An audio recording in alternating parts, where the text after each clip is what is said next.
নিরামিষের দিনে খাবার পাতে থাকে যদি এমন নরম তুলতুলে একটা ছানার কোপ্তা, তাহলে কিন্তু বিশেষ কিছু আর প্রয়োজন নেই। তো চলো বন্ধুরা, আজকের আমার পরিবেশনা ছানার কোপ্তাকারি কিংবা ছানার ডালনা। ঝোলে পড়লেই দেখতে হবে রসগোল্লার মতন বড় বড়, ভেতরটা একদমই কিন্তু নরম তুলতুলে। তো চলো বন্ধুরা, শুরু করা যাক। তো যা যা লাগবে আমি সব কিছু গুছিয়ে নিয়েছি। আর এই ছানার কোপ্তাটা কিন্তু আমি দোকান থেকে রেডিমেড কিনে এনেছি। তোমরা চাইলে এই ছানার কোপ্তা বাড়িতেও তৈরি করতে পারো।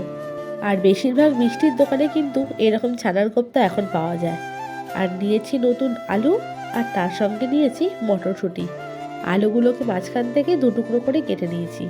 আর কচি মটরশুঁটি, এগুলো কিন্তু খেতে এখন বেশ মিষ্টি। তো চলো বন্ধুরা, আজকে রান্নাটা শুরু করা যাক। কড়াই বসিয়ে দিয়েছি। কড়াইটা কিন্তু ভালো করে গরম করে নিয়েছি। আর আমি আজকে রান্নাটা সম্পূর্ণ সর্ষের তেলে করব। সাদা তেলে করলে এই রান্নাটা অতটা ভালো লাগবে না। তো তেলটা কিন্তু ভালো মতন গরম হয়ে গেছে। এইবার কেটে রাখা যে আলুগুলো, সেগুলোকে আমি ভালো করে ভেজে নেব। অনেকে কিন্তু নতুন আলু সেদ্ধ করে দেয়। নতুন আলু সেদ্ধ করে যদি রান্না করা হয়, সেই তরকারিটা কিন্তু ঠান্ডা হয়ে গেলে পরে সেই আলুগুলো শক্ত হয়ে যায়।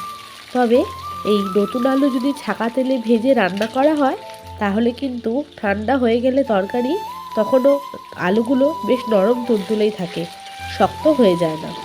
তো আলুটা ভাজার সময় দিয়ে দিয়েছি আমি অল্প পরিমাণে নুন। আর নতুন আলু তোমরা এরকমভাবে রান্না করো, দেখবে ঠান্ডা হয়ে যাওয়ার পরেও তরকারি কিন্তু নরম থাকবে। তো দেখো, এরপর আমি একটা মশলা তৈরি করে নিয়েছি। এইখানে গোটা একটা টমেটো ঘষে নিয়েছি। এর মধ্যে দিচ্ছি আদা বাটা, হলুদ গুঁড়ো, জিরে গুঁড়ো আর লঙ্কা গুঁড়ো। আমি কিন্তু এখানে কাশ্মীরি লঙ্কা নয়, ঝাল লঙ্কার ব্যবহারই করেছি। এরপরে অল্প জল দিয়ে মশলাটা রেডি করে রেখে দিলাম। এইভাবে যদি গুঁড়ো মশলা জলে ভিজিয়ে রান্না করা হয়, তাহলে কিন্তু বেশ বাটা মশলার মতন খেতে লাগে। তো আলুগুলো কিন্তু বেশ ভালো করে ভাজা হয়ে গেছে। আর ভেতরটাও কিন্তু হয়ে গেছে একদমই নরম। এবার একটা পাত্রে আমি আলুগুলোকে তুলে রাখবো। আলুটা ভাজার সময় যেহেতু তেলের পরিমাণটা একটু বেশি দিয়েছিলাম, তাই এখান থেকে খানিকটা তেল কিন্তু আমি কমিয়ে রাখবো। তো চলো বন্ধুরা, পরের স্টেপে এগোনো যাক। তেলটাকে কমিয়ে রেখেছি। এবার তেলের মধ্যে ফোড়ন দিয়ে দিলাম গোটা জিরে, তেজপাতা আর শুকনো লঙ্কা। ফোড়ন থেকে সুন্দর একটা গন্ধ বেরিয়ে আসলে এবার যে মশলাটা রেডি করে রেখেছিলাম, সেইটা কিন্তু তেলের ওপরে দিয়ে দেবো। মশলাটা কষানোর সময় কিন্তু আমি মটরশুঁটিগুলো দিয়ে দেব। মটরশুঁটিগুলো তেলে ভেজে দিলে একদমই গলে যেত। মশলা কষানোর সময় দিলে মটরশুঁটিগুলো যেমন খেতেও ভালো লাগে, আর গোটা গোটাও কিন্তু থাকে।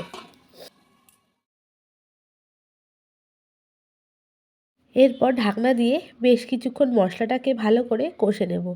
যতক্ষণ না তেল বেরোচ্ছে ততক্ষণ পর্যন্ত কিন্তু মশলাগুলোকে কষিয়ে নেব। এরপর দিয়ে দিলাম পরিমাণ মতন নুন আর স্বাদ মতন চিনি।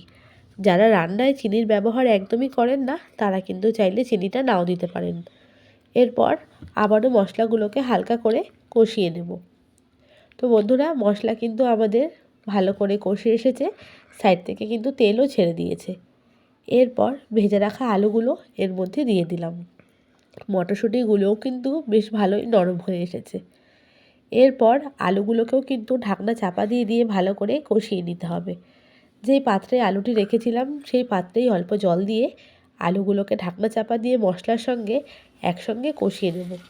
এতে কিন্তু আলুর ভেতরেও ফ্লেভারগুলো যাবে আর খাবার সময় ভালো লাগবে। তো আবারও বেশ কিছুক্ষণ ঢাকনা চাপা দিয়ে আলু, মশলা আর মটরশুঁটি একসাথে কষিয়ে নেব। আমার ঠাকুমা ছোটোবেলায় বলতো, তরকারিকে যত বেশি কষানো হবে তত বেশি খেতে ভালো লাগবে, আর গন্ধও কিন্তু খুব সুন্দর বেরোবে। তাই আমি যে কোনো রান্না করার সময় কিন্তু মশলাগুলোকে ভালো করে কষিয়ে নিই। এরপর আলুর সাথে ছানার কোপ্তাগুলোকেও আমি দিয়ে দিলাম। এরপর ছানার কোপ্তা আর আলুগুলোকে একসঙ্গে ভালো করে কষিয়ে নেব।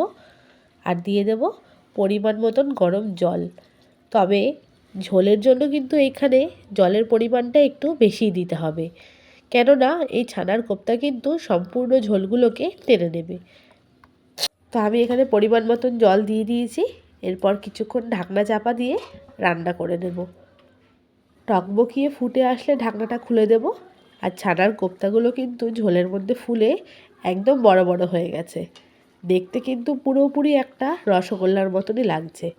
এই ছানার কোপ্তাটা কিন্তু বাড়িতেও তৈরি করা যায়।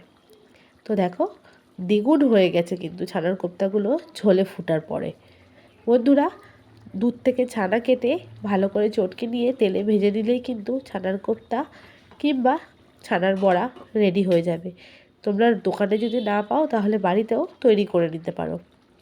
আমাদের ছানার কোপ্তা কারি কিন্তু একদমই রেডি হয়ে গেছে। এরপরে দিয়ে দিলাম শাহি গরম মশলা। নিরামিষ যে কোনো রান্নায় নামানোর সময় কিন্তু একটু ঘি আর গরম মশলা দিলে তার স্বাদ বেড়ে হয়ে যায় দ্বিগুণ। গরম মশলা দিয়ে একটু টকবগিয়ে ফোটার পর দিয়ে দিলাম কিন্তু পরিমাণ মতন ঘি। তো ব্যাস বন্ধুরা, আমাদের নিরামিষ ছানার ডালনা একদম রেডি হয়ে গেছে। এবার কিছুক্ষণ ঢাকনা দিয়ে এটাকে রেস্ট করতে দেব। তো বন্ধুরা, নিরামিষের দিনে এই রকমই যদি একটা ছানার ডালনার রেসিপি থাকে তাহলে কিন্তু গরম ভাতে আর বিশেষ কিছু প্রয়োজন পড়ে না। তো আমার এই সাধারণ রেসিপিটা তোমাদের কেমন লাগলো অবশ্যই কমেন্টের মাধ্যমে জানিও। বাড়িতে একবার তৈরি করে খেয়ে দেখো, তোমাদের যদি ভালো লাগে কমেন্টে কিন্তু এসে জানাতে কেউ ভুলো না। তো আজকের আমার পরিবেশনা নিরামিষ ছানার কোপ্তা কিংবা ছানার ডালনা। এই ছানার ডালনা কারি গরম ভাতের সঙ্গে যেমন ভালো লাগে তেমন কিন্তু গরম ফ্রাইড রাইস কিংবা পোলাওর সঙ্গেও বেশ মন্দ লাগে না। তো বন্ধুরা, আজকের মতন বিদায় নেব। তোমাদের সঙ্গে দেখা হবে আগামী পর্বে কিংবা আগামী কোনো ব্লগ ভিডিওতে কিংবা আগামী কোনো রেসিপি ভিডিওতে। তোমরা সবাই ভালো থেকো, সুস্থ থেকো, আর বাড়িতে অবশ্যই একদিন কিন্তু এই ছানার ডালনা তৈরি করে খেয়ে দেখো।